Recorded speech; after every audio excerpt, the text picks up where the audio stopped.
Hi, I'm Katy. I'm a specialist speech and language therapist working in the community respiratory team in the west of the county.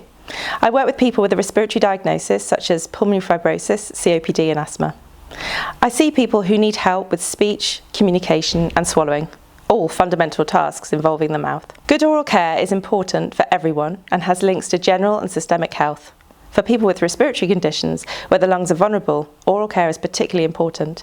The mouth, along with the nose, is the entrance for outside air into the respiratory system. Inadequate oral care makes chest infections and chest infections following aspiration, where food, fluid or secretions, including saliva, go into the lungs, more likely. Poor oral care can make exacerbations or flare-ups of respiratory symptoms more likely.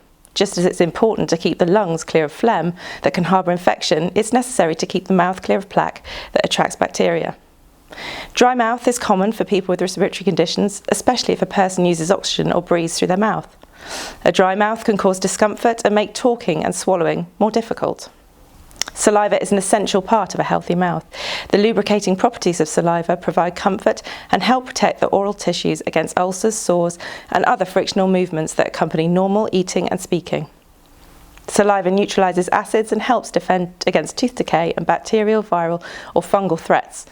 Saliva helps digest food and is essential in the ability to taste. There are many reasons for dry mouth, including side effects of medication and habitual mouth breathing. Dry mouth makes poor oral care more likely. A dry oral environment makes plaque control more difficult, so treating dry mouth and meticulous oral care and oral hygiene is essential. Acid reflux is also really common for people with respiratory conditions. If the flow of stomach acid rises all the way to the back of the throat and into the mouth, it can cause damage to the teeth, tongue and other surfaces of the mouth. This can make for a poor oral environment and painful mouth care. In my daily practice, I see people with poor oral health, dry mouth and reflux. I see people who are both independent and who need full support with mouth care.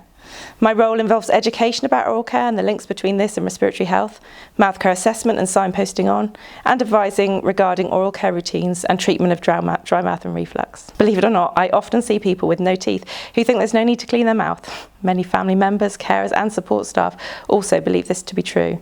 Unfortunately, knowledge, attitudes and practices regarding mouth care in the community are frequently poor.